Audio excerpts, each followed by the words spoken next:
Sa atong unang pagbasa niingon diri pagsulti nga propeta Isaías nga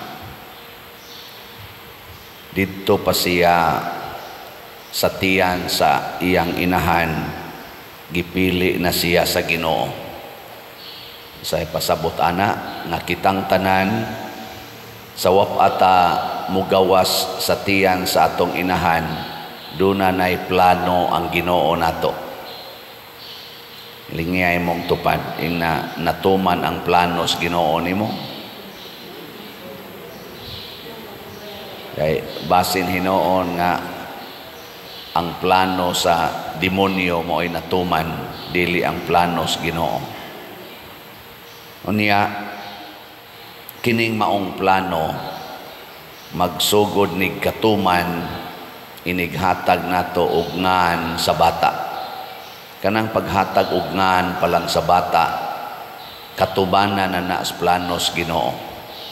Muna nga ang atong simbahan nisugyot yod og mga Christian names, mga divine names, mga santos na ngalan.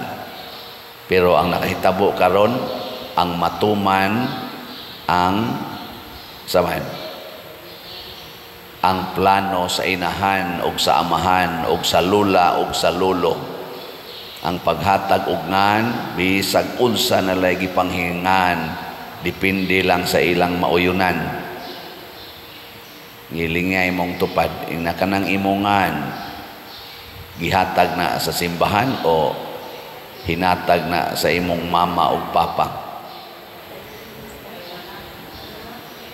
Oy, daghan kay ro mga ngan hastagan ni sa pag-pronounce di na ta kamao kay ngano man purti mang lahia sa spelling. Parehita ng Gina ba Gina unsa man gyud komo nato nga spelling sa Gina, G-I-N-A. Nya karon himuan nag-spelling nga G-H-Y-N-A. Sa amo na pag-pronounce. Ingon nimo unsa man ni Gina, ingon siya dili Gina na pa diyan. Sila ray nakahibaw na. Napay Z unya H C K Y.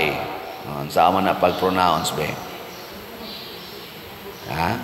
J as in jar, nya H nya C K Y. Unsa man na siya? Unsa ni Jackie. Pero sila ray gahimo spelling, pero ang pronunciation sila ra say gabuot.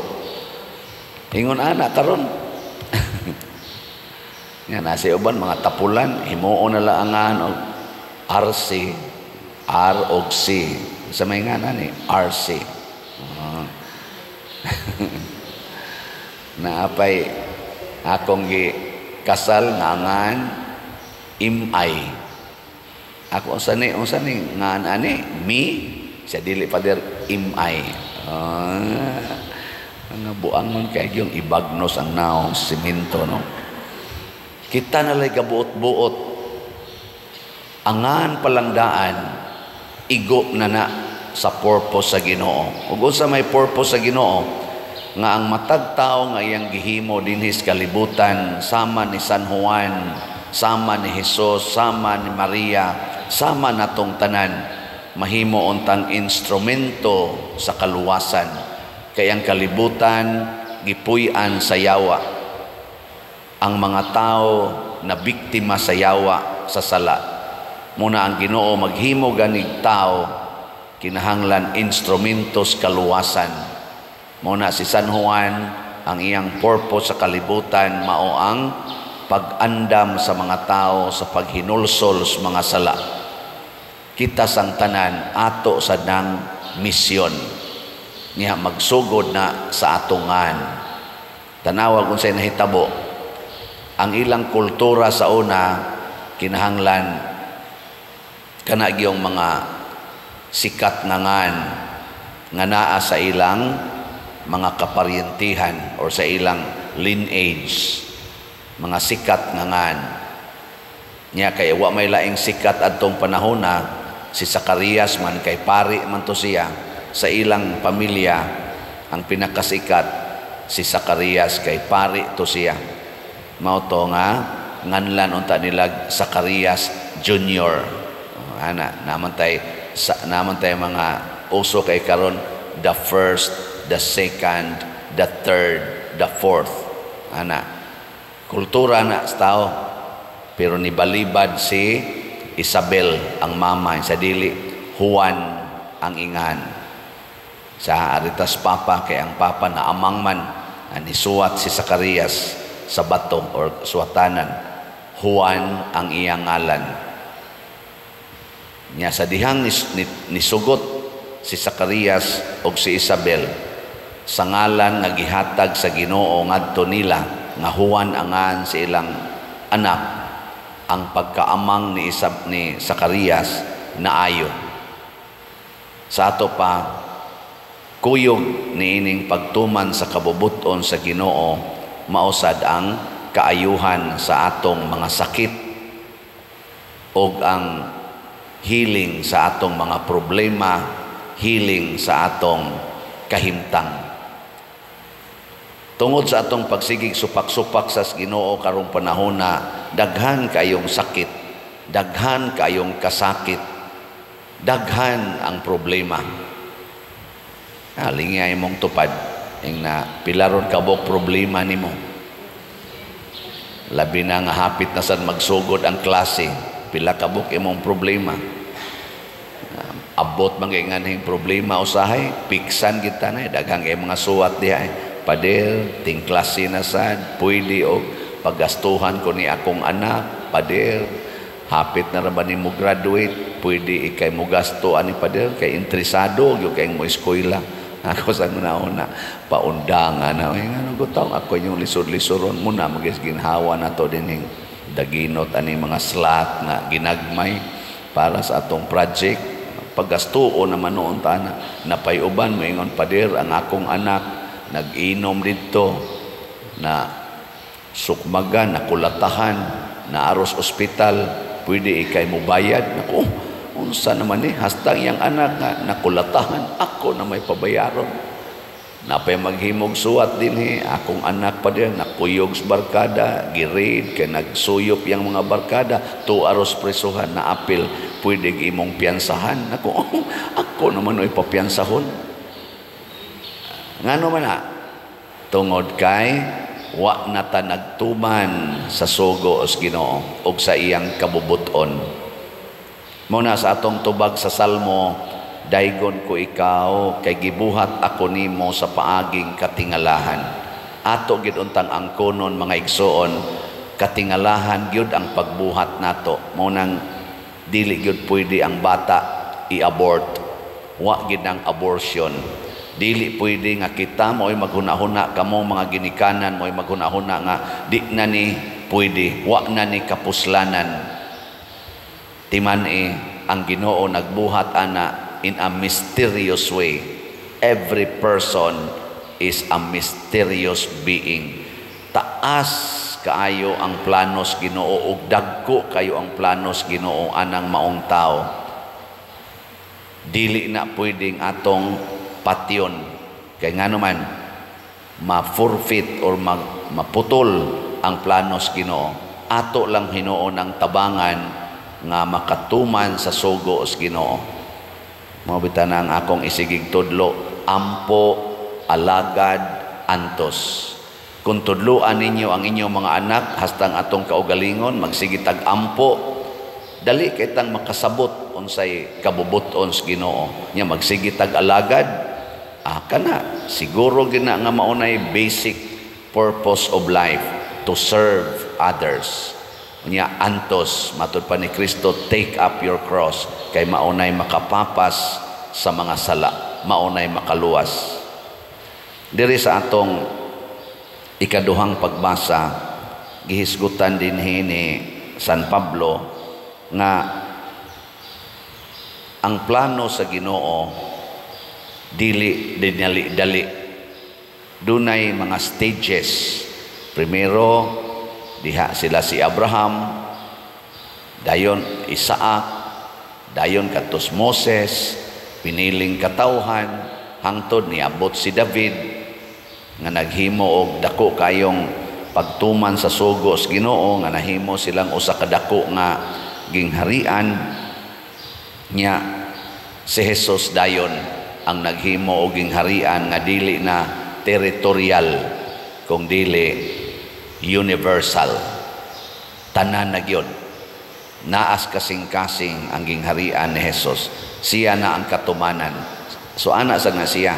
Kita sad ana sad na ato, individual, particular person, imong atimanon ang bata, nya human tudluan dayon unsaon paghuna-huna nga pang simbahan. Kana bang pang universal ba?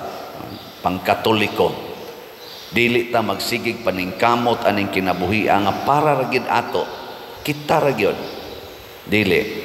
Kay kasagaran ra bas mga ginikanan ang plano sa ilang mga anak para ra gyud sa ilang pamilya, para ra gyud sa ilang kon. No, ablihi himuan na ng universal. Kami sa una tudluan gyud ming papa pag-alagad sa katilingban. Naaga ni mamatay, sugoon dahil mig pangahoy ngadto sa bukid kay magluto man na pangahoy dunay tig sag-ob og tubig ana ngadto tabang sa kanini ang nagkumbira. Naasay kaslunon, likod-likod kaming mga bata, tas siging sag-ob ng tubig. Naasay panahos pista, kanang prosesyonan o kanang daan hala limpyo, sipsipan, hakhakan aron dili maglisod ang muagis prosesyon. Pangkatilingban gyud ba? Nya dayon gitukod ang Legion of Mary. Sige na migampo para sa tibuok kalibutan. Hangtod yun, usa ni adtong maong mga bata na maligya nagslat karon. Pang-universal na. Di ba? Anaon man na siya. Hinay-hinay lang, pero magsugod gina sa labing unang ang pagpakatao sa bata, ang paghatag og ngan sa bata. Nga Diyos nun nga ngalan, dili yawanon. Kanus aman mahimong Diyos nun, kung maminaw ta, mukonsulta ta sa simbahan. Kanus ang mahimong yawanon, kung magsigitag hatag og ngan sa bata, nga kana ra yung gusto nato, bahala nagunsa ng ngana, basta gusto nato. Yawanon na siya. Kay human desire and human knowledge is oftentimes foolishness for God. Binuang ra gid na sa tao kining atong kahibalo, o binuang ra gid na sa Ginoo kining atong kahibalo. Kay ngano man dali kay tang ma-intercept sa yawa. Dali ra jud kayo panalitan na kay kwarta. Unsa may Dios nung panghuna-huna, ipanghatag ang kwarta. Unsa may yawanon, tiguma ang kwarta. Padaghana, patubua. Muna kung naay muhuam, butangig tubo. Ilinga imong tupad. Ingnaon sige unsa nimo ron paggamit ang kwarta nimo, panghatag o patubo. Unsa man imong kwarta ba, panghatag na o patubo? Kaning naong, unsa may gusto sa Ginoo sa naong, unsa man ipahiyom sa imong isig katao. Smile aron makahatag og kalipay. Unsa man say gusto siyawa, kinahanglan ikaw gyud mao'y labing gwapo, labing gwapa. Muna ritukiha ginang naong nimo aron ma-center of attraction ka. Mao na bisag unsa na lagi pangmuhat sa naong haron lang gyud ma-center of attraction. Mahimong self-centered, dili na hinuon other-centered. Kana mga ginagmayng butang. Mao sa naangan nganong unique man og ngan aron gyud mahibaw-an nga ako gyud mo'y naghatag ani ngan kay unique gini ngan sa akong anak. Ako gyud gahatag ani. Unya ang Ginoo wa nay labot diha. Mao na inig abot sa mata ikadako yawanon sad kaayo og binuhatan Siging puyo-puyo, siging premarital sex, siging suyop, siging sugal, di gyud manimba, musimba lang kung mamatay na. Ini kamatay, siging misa, siging yung request og misa, mga tigpakaron ingnon. Unya sa buhi pa, pasagdan lang dili musimba, di gyud musimba. Inom, barkada, suroy-suroy, pero ini kamatay, kada gyud gabi ang misa. Minus ra ba kay kolekta? Pero sige lang unta ng kolekta. Basta anad og misa, sigig simba. Pamisahan naman on sige ini kamatay, sa buhi pa, hapit di mo simba. Tigmisa, tigalyo ra mo simba. Tig birthday, maura. Yeah. Hasta gani mo tambong og patay mo hato dinhi kay mo misa anaras gawas magsigig tabako di sigig tabi di mo suod simbahan. Sama mo mga yawa mo nya ini kahumana ikamatay misahan dayon kada gabi tagsiyam pa kagabi alihan pang karsada kay magbilar kuno. Oy hilas-hilas. Bilar gud taon misa portira man ang gamaya pangadji kadiyot naman na labi nag ang mangadji kana sa mga tiwasonon nga porting paspasa mo yaw-yaw kaluyan mo ginuang kalagi Hisos kolso mo sa kaluyan mo ginuang kalagi aman na ini kahuman unsa man dayon hala madyong tungit inom hantud buntag yawanon nga mga buhat nya makaluwas pa na dili nganuman kay nagsugod pa na atong paghatag og ngan wa nay Ginoo ni ending sad nga wa nay Ginoo wa kasabot unsay kabubutos Ginoo. Hinaot pa unta mabag-o na kita nga si San Juan nga magbubunyag mulamdag nato mutudlo nato dinhi sa atong tagsa-tagsa ka mga kasing-kasing.